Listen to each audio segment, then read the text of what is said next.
pastoralisme aujourd'hui est en danger. Il est en danger pour plusieurs raisons. La première, c'est qu'il n'est pas du tout reconnu. Il est pas visible. Il est très méconnu.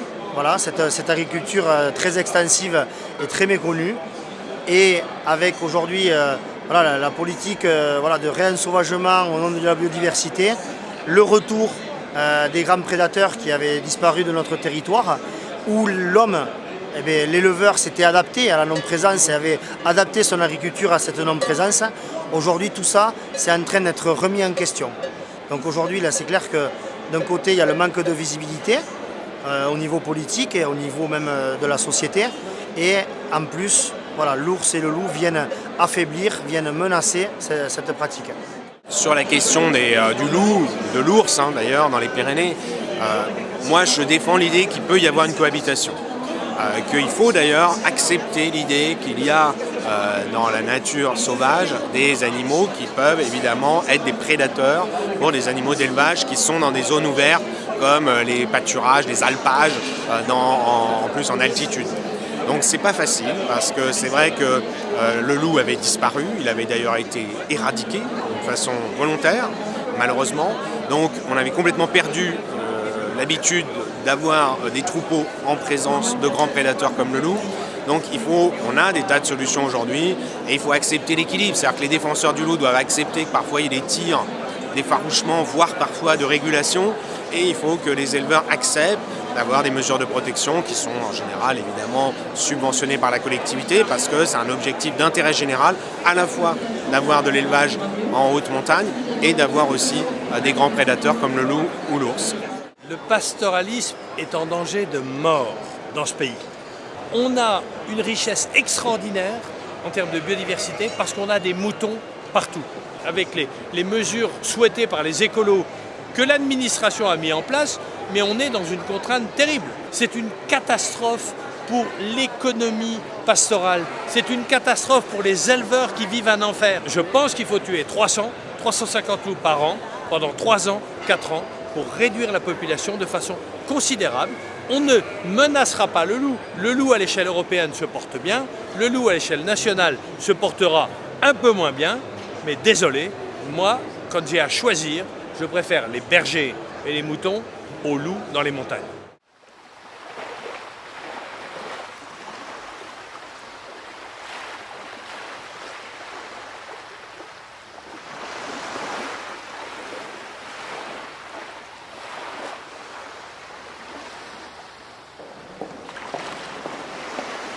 Aujourd'hui, le pastoralisme en France est clairement en danger et les chiffres de 2022 le prouvent puisqu'on est sur une tendance qui ne cesse d'augmenter du nombre d'ovins victimes des attaques de loups et également d'ours. Sur le loup, on est à 13 000 victimes aujourd'hui en 2022 de la prédation. Ce sont des chiffres considérables. Et il faut mettre ça en parallèle avec l'explosion du nombre de loups sur le territoire national et l'explosion des zones de présence permanente, c'est-à-dire l'explosion de la colonisation du loup sur le territoire national. Le loup, c'est une espèce qui a un espace de vie, qui est capable de beaucoup se déplacer. Aujourd'hui, on a des loups qui sont installés dans plus de 50 départements. Depuis 10 ans, avec cette politique de protection stricte des loups, eh bien, tous les chiffres explosent en termes d'impact sur le pastoralisme. Le nombre de loups sur le territoire national explose. Ce qui est positif, entre guillemets, pour les protecteurs de l'environnement, puisque ça signifie que l'objectif de conservation de l'espèce, l'objectif de protection stricte du loup, a été atteint. Aujourd'hui, on est à plus de 900 loups sur le territoire national selon les comptages officiels. L'estimation officielle de l'Office français de la biodiversité, les chiffres sont différents selon les éleveurs. On était à 194 loups en 2010. Et ce qui explose aussi, et c'est très paradoxal, c'est la dépense publique liée à la prédation et au fait qu'on essaye de rendre compatible sur les mêmes espaces ce qui, a priori, dans la nature, tout oppose. Et cette politique publique qui vise à rendre compatible sur ces mêmes espaces des brebis et des loups, eh bien, elle a un coût. elle est en triptyque en France. Elle passe d'abord par la protection des troupeaux, c'est-à-dire que les éleveurs se sont vus imposer un certain nombre de mesures pour protéger leurs troupeaux face aux prédateurs, face aux attaques de loups. Donc ça, c'est la première mesure. Le coût de la protection des troupeaux, c'est ce qui coûte le plus cher. La deuxième, dans cette politique publique, le deuxième point, c'est l'indemnisation des éleveurs. Ce qu'il faut bien comprendre, c'est que l'État, avec de l'argent public, on vient payer des bêtes qui sont tuées. Le coût a été multiplié par 4 en 10 ans, tout simplement parce qu'il y a eu de plus en plus d'animaux tués. Et le troisième volet, qu'on a fait monter en puissance, c'est le fait de pouvoir effectuer des tirs de défense des élevages pour protéger les troupeaux, des tirs de défense qui aboutissent à des tirs létaux sur les loups, donc à tuer des loups dès lors que ceux-ci sont en position d'attaque et s'approchent du troupeau. Les mesures de protection, par exemple, donc les filets, les bergers, les chiens de protection, eh bien, le coût pour la dépense publique a augmenté de 400% en 10 ans. On est passé de 6,2 millions d'euros pour ces mesures de protection en 2010 à 32 millions d'euros en 2022. Et c'est pareil pour les mesures d'indemnisation. On est passé de 1 million d'euros pour indemniser les éleveurs suite à des attaques en 2010 à 4 millions d'euros en 2021. Donc une multiplication par un facteur 4. La difficulté, c'est que normalement, quand on investit de l'argent public pour une politique publique, dont l'objectif, en fait, c'est de faire baisser les attaques, voire d'arriver à 0 attaques sur les élevages, eh bien, il faut que cette politique publique, elle marche. Qu'est-ce qu'il se serait passé si nous n'avions pas effectué ces dépenses, si nous n'avions pas protégé les troupeaux? Eh bien, ce serait pire. Ce serait évidemment bien pire. Donc, c'est une politique publique, la protection des troupeaux, qui vient pallier quelque chose qui doit être modifié au fond. Mais elle est inefficace au regard de l'objectif qu'elle s'est donné, c'est-à-dire arriver à 0 attaque. Mais sans cette politique publique-là, on ne serait pas à 13 000 animaux tués, mais on serait à 25, 30, 40 000 animaux tués.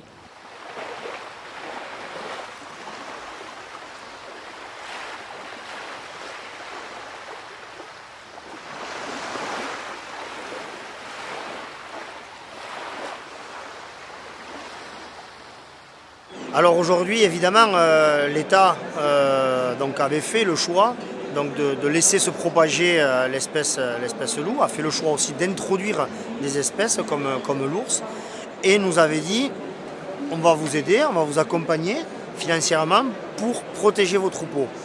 30 ans après cette politique et la mise en place de ces mesures de protection, ceux qui les ont mis en place en premier, le constat c'est que c'est un échec. C'est un échec, c'est pas un éleveur qui le dit, c'est qu'aujourd'hui, scientifiquement, ça a été prouvé, et deuxièmement, on voit bien que le nombre d'animaux tués est en constante augmentation. C'est pas possible, on ne peut pas payer des éleveurs pour donner leur brebis à manger au loup, quoi. Nous, on l'élève pour pouvoir nourrir la société, nourrir les Français, et entretenir des paysages, mais on ne les nourrit pas pour donner à manger au loup. Le premier impact que ça a, c'est un impact psychologique. Et ça reste l'impact majeur. C'est-à-dire que ça modifie la vie. Ça modifie complètement la vie. Pourquoi?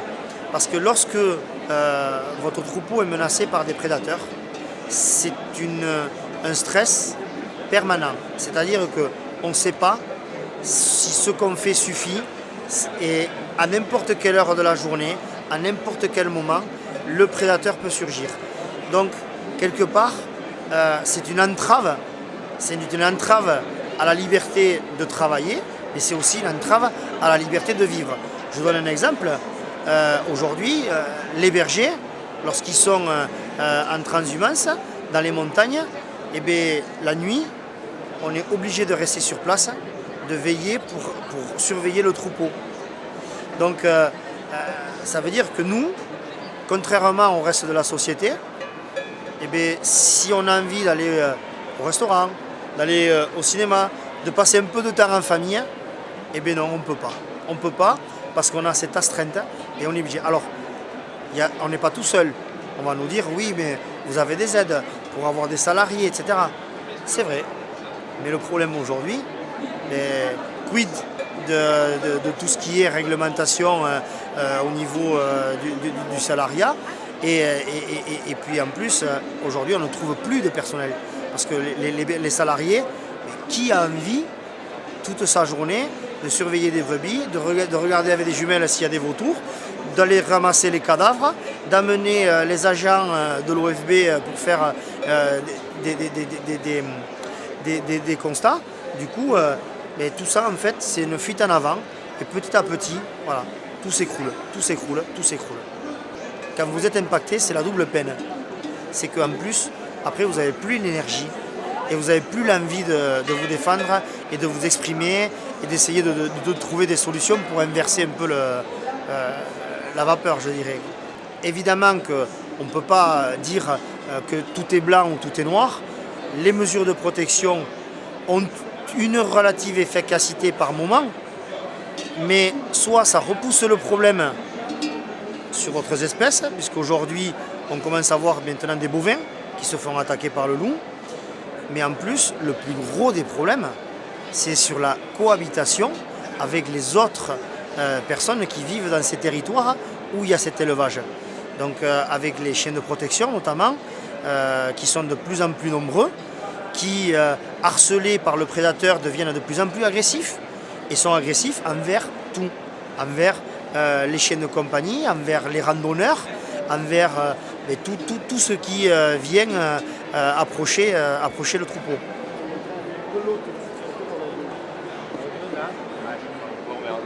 Mais ça va avoir un impact économique, parce que nous, nos territoires ruraux de montagne, on vit essentiellement de l'agrotourisme. Alors on a des systèmes de production, on fait beaucoup de ventes directes et tout ça. Si demain on n'a pas cette manne financière, ça va être un drame pour les territoires. Et puis évidemment se pose la question de l'accès à la nature. Aujourd'hui, la nature, ça reste un peu le dernier endroit de liberté où on peut circuler librement et profiter de cet espace. Et ça, évidemment, que ça nous inquiète. Ça nous inquiète. Si on ne peut plus y aller parce que justement ça devient trop dangereux ou sur un autre sujet, s'il faut y aller parce que ça devient payant, oui, effectivement, ça va devenir compliqué.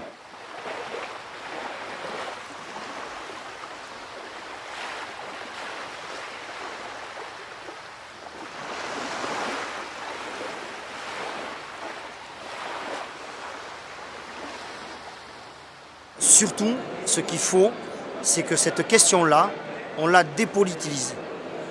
Aujourd'hui, c'est une question qui est politique. Elle n'est pas environnementale, elle n'a rien à voir avec l'environnement et l'écologie, elle est purement politique. Si on se pose la question d'un point de vue scientifique, aujourd'hui, le loup, il n'est pas menacé.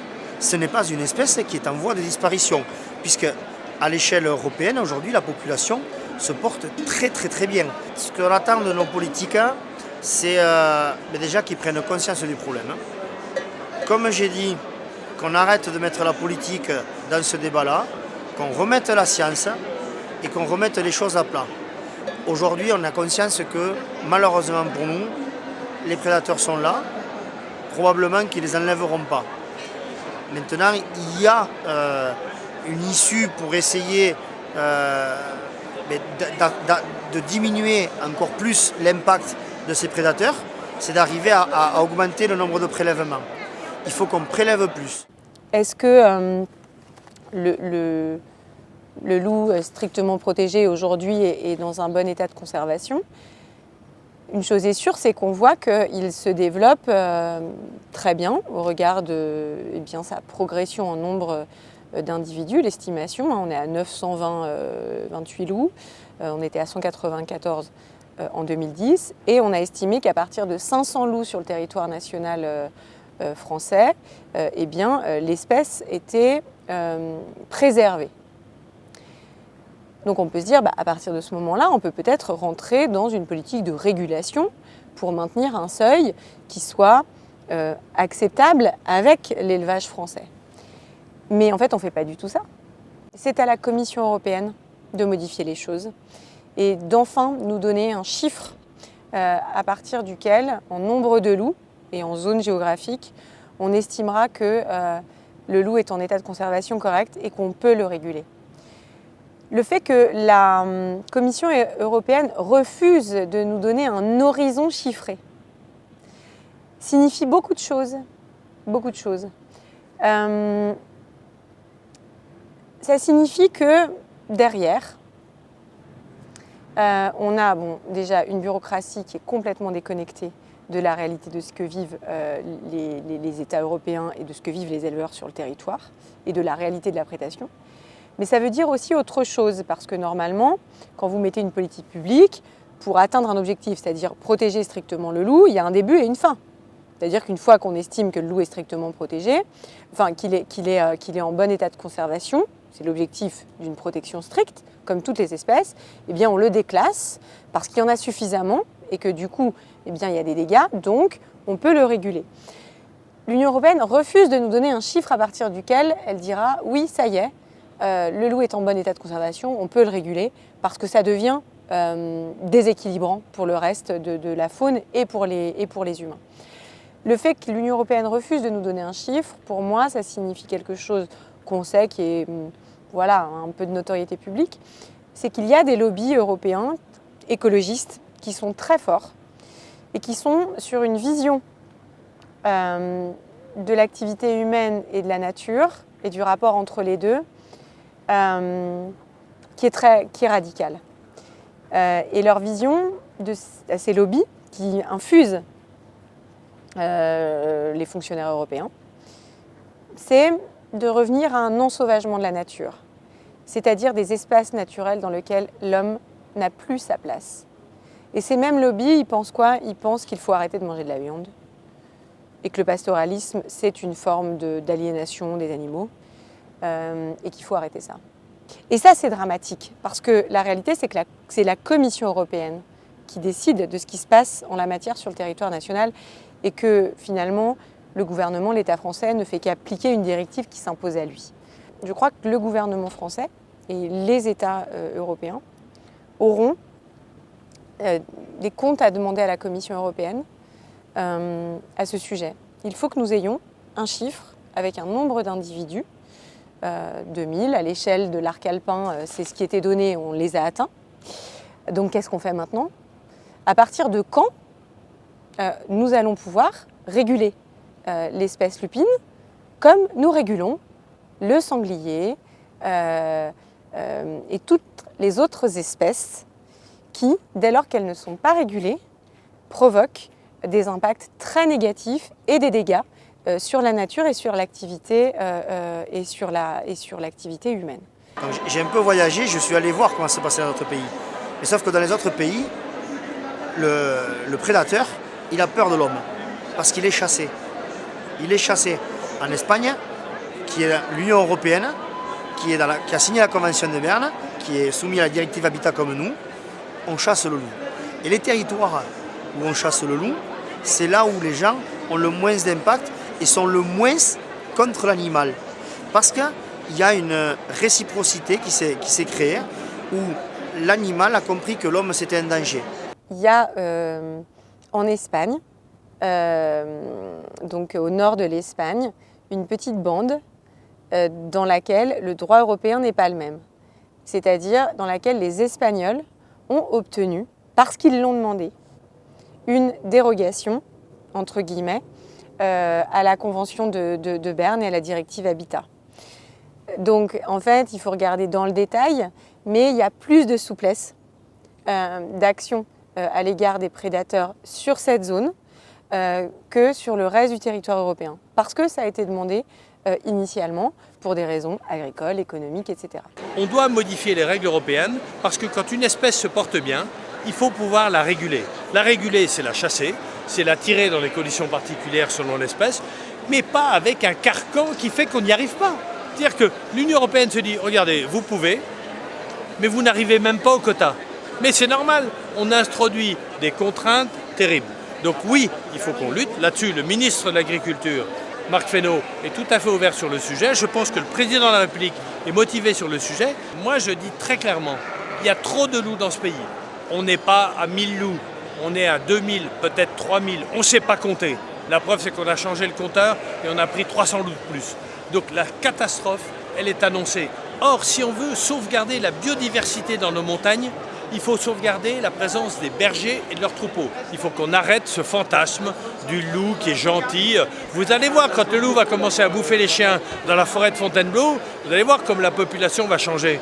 Le problème qu'on a avec les associations, c'est qu'aujourd'hui, sur ce sujet-là, par exemple, qui est à vif, qui est très brûlant, il n'y a pas de débat. On ne peut pas débattre avec les associations de protection du loup ou de l'ours parce que tout simplement, ils prônent la fin de l'élevage, ils prônent même la fin de l'humanité. Il faut que l'homme disparaisse de la planète pour tout résoudre. Donc forcément, quand on confronte des arguments comme ça, c'est un dialogue de sourds.